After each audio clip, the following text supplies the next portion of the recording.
क्या interest rate एक बार और बढ़ने वाला है? दरअसल आरबीआई की मॉनेटरी पॉलिसी अप्रैल के पहले हफ्ते में आने वाली है। अब सवाल यह है कि आरबीआई इस मॉनेटरी पॉलिसी में इंटरेस्ट रेट बढ़ाएगा या इंटरेस्ट रेट में किसी तरह का बदलाव नहीं करेगा। इसको लेकर तरह तरह के क्यास लगाए जा रहे हैं। मैं हूं मनी कंट्रोल से राकेश रंजन। आइए हम इस पर चर्चा करते हैं कि आरबीआई का रुख अगले मॉनेटरी पॉलिसी में क्या हो सकता है। एक्सपर्ट्स का कहना है कि आरबीआई का रुख बहुत हद तक जो हमारी अर्थव्यवस्था से जुड़े डेटा है उन पर निर्भर करेगा और अमेरिकी केंद्रीय बैंक फेडरल रिजर्व के फैसले पर निर्भर करेगा। फेडरल रिजर्व की बैठक आज शुरू हो गई है। आज यानी कि 21 मार्च को शुरू हो गई है और 2 दिन चलने वाली इस बैठक के नतीजे 22 मार्च को आ जाएंगे। भारतीय समय अनुसार यह नतीजे देर रात आएंगे, तो हमें इसका पता 23 मार्च की सुबह जो है वो चल पाएगा। फेडरल रिजर्व के इंटरेस्ट रेट बढ़ाने को लेकर भी तरह तरह की बातें चल रही हैं। जिस तरह से अमेरिका में बैंकिंग क्राइसिस दिख रही है और सिलिकॉन वैली बैंक डूब गया है और यह माना जा रहा है कि सिलिकॉन वैली बैंक के डूबने में लगातार बढ़ते इंटरेस्ट रेट का बड़ा हाथ है। तो उससे फेडरल रिजर्व के अगले कदम के बारे में तरह तरह के अनुमान लगाए जा रहे हैं। कुछ लोगों का मानना है कि फेडरल रिजर्व 25 बीपीएस की बढ़ोतरी इंटरेस्ट रेट में कर सकता है और कुछ लोगों का यह भी मानना है कि वह इंटरेस्ट रेट बढ़ाने का फैसला इस बार नहीं करेगा। हालांकि ऐसा सोचने, ऐसा अनुमान लगाने वाले लोगों की संख्या बहुत कम है। यहाँ इंडिया में अप्रैल में आरबीआई की मॉनेटरी पॉलिसी में क्या होगा, इसमें फेडरल रिजर्व के 22 मार्च के फैसले का भी हाथ होगा, उसका असर होगा। अब सवाल ये है कि एक्सपर्ट्स इस बारे में क्या मान के चल रहे हैं। तो मुझे 2 एक्सपर्ट्स की बातें जो हैं वो बहुत ऐसी लगती हैं जो मायने रखती हैं। इसमें एक तो केकी मिस्त्री का बयान है जो 21 मार्च को यानी कि आज ही आया है इंटरेस्ट रेट को लेके। उन्होंने मनी कंट्रोल से बातचीत में इस बारे में अपनी राय बताई है। और दूसरा जो बयान है वह आशिमा गोयल का है जो आरबीआई की मॉनेटरी पॉलिसी कमेटी की सदस्य हैं और उन्होंने करीब 4-5 दिन पहले यह कहा था कि अमेरिकी फेडरल रिजर्व को लगातार इंटरेस्ट बढ़ाने की जगह अभी तक उसने जितने इंटरेस्ट रेट बढ़ाए हैं उसके नतीजों के लिए इंतज़ार करना चाहिए।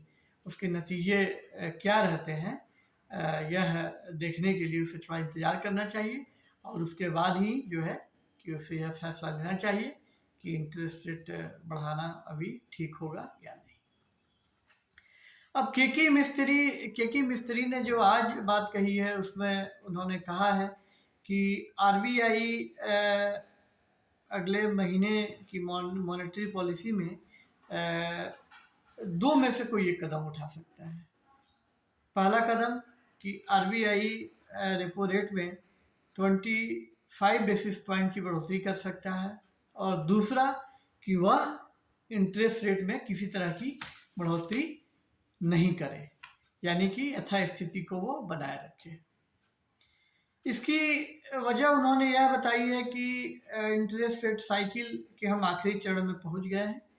इसका मतलब है कि इंटरेस्ट रेट में अब आने वाले समय में ज़्यादा बढ़ोतरी नहीं होने वाली है। अगर आरबीआई इस बार बढ़ा भी देता है तो फिर अगली जो मॉनेटरी पॉलिसी होगी उसमें उसे इंटरेस्ट रेट में वृद्धि पर ब्रेक लगानी पड़ेगी। तो यह माना जा रहा है कि चूंकि हम इंटरेस्ट रेट हाइक साइकिल के आखिर में हैं तो आरबीआई जो है कि इंटरेस्ट रेट बढ़ाने का फैसला जो है हो सकता है कि नहीं करे।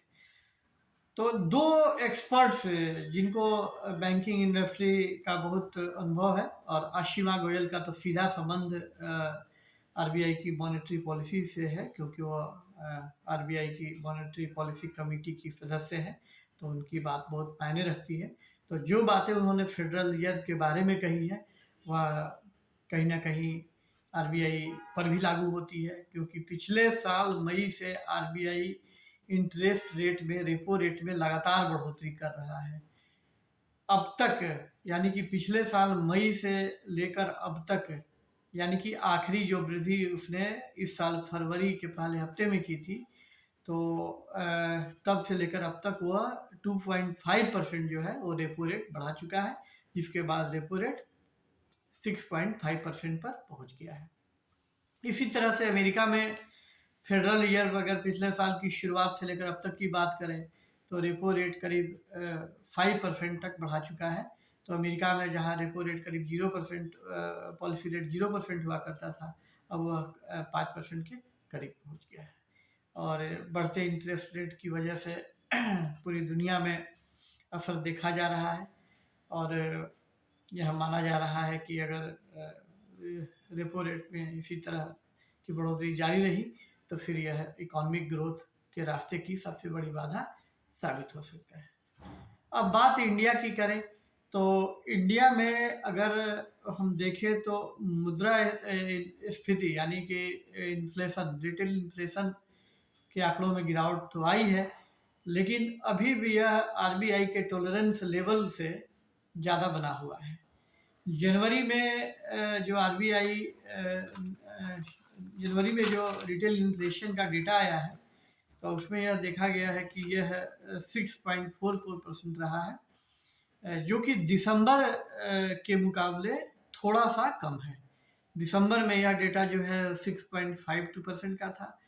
तो आरबीआई के लगातार इंटरेस्ट रेट बढ़ाने के बावजूद अभी तक इन्फ्लेशन जो है वह आरबीआई के टॉलरेंस जो लेवल है उसके नीचे नहीं आया है, यानी कि अभी भी आरबीआई का टॉलरेंस लेवल जो है वह 6% का है, और इन्फ्लेशन जो है अब भी 6% से ऊपर बना हुआ है। और दूसरी बात ये कि अभी जिस तरह ये का रुझान हमने क्रेडिट ग्रोथ और डिपॉजिट ग्रोथ में देखा है, तो उससे यह लगता है कि आरबीआई ने पिछले साल से अब तक जितने भी इंटरेस्ट रेट बढ़ाए हैं, उसका बहुत ज़्यादा असर जो है कि वो क्रेडिट ग्रोथ पर देखने को नहीं मिला है। क्रेडिट ग्रोथ अभी भी जो है कि बहुत अच्छी वो ग्रोथ दिखा रही है। जनवरी के जो डेटा है उसमें करीब 16% की ग्रोथ देखने को मिली है। डिपॉजिट रेट भी अच्छा है। एक्सपर्ट्स का कहना है कि चूंकि कोरोना की महामारी के बाद 1.5 साल बाद, 2 साल बाद इकोनॉमी जो है वो पटरी पर लौट आई है, इसलिए इंटरेस्ट रेट बढ़ने के बावजूद भी लोन की डिमांड में पर बहुत असर नहीं पड़ा है। तो अब इसमें दो बातें हैं कि अगर आरबीआई के लगातार इंटरेस्ट रेट बढ़ाने के बावजूद भी इन्फ्लेशन काबू में नहीं आया है और लोन की डिमांड पे कोई खास असर नहीं पड़ा है, तो क्या इसका मतलब यह है कि इंटरेस्ट रेट बढ़ाकर महंगाई को काबू में करने का जो तरीका है वह काम नहीं कर रहा है? अब यह तो आरबीआई को सोचना होगा कि उसे कुछ और तरीके अपनाने होंगे, या उसे इंटरेस्ट रेट में जितनी बढ़ोतरी करनी थी वह अब हो चुकी है, और अब उसे थोड़ा सा इंतज़ार करना होगा, जैसा कि आशिमा गोयल ने फेडरल रिजर्व के बारे में कहा था। तो कुल मिला के अभी तक जो दो स्थितियां बनती दिख रही हैं, उनमें यह कहा जा रहा है कि आरबीआई इंटरेस्ट रेट में, यानी कि रेपो रेट में 25 बेसिस पॉइंट की बढ़ोतरी कर सकता है, और वह रेपो रेट में किसी तरह की बढ़ोतरी नहीं कर सकता है। ये दो में से कोई एक स्थिति देखने को मिलेगी। आरबीआई की एमपीसी यानी मॉनेटरी पॉलिसी कमेटी की बैठक 3 अप्रैल को शुरू होगी, और यह 6 अप्रैल को खत्म होगी, और 6 अप्रैल को ही आरबीआई के गवर्नर शक्तिकांत दास यह ऐलान करेंगे कि मॉनेटरी पॉलिसी कमेटी में क्या फैसला लिया गया है। तो यह रही मॉनेटरी पॉलिसी को लेकर जो चर्चा चल रही है, उसके बारे में मैंने आपको बता दिया है। और यह वीडियो आपको अगर अच्छा लगा तो ज़रूर लाइक करें। अगर अभी तक आपने हमारे यूट्यूब चैनल को सब्सक्राइब नहीं किया है तो सब्सक्राइब कर दें। और बहुत जल्द हम आपके से मिलेंगे एक नए वीडियो के साथ। तब तक के लिए नमस्कार।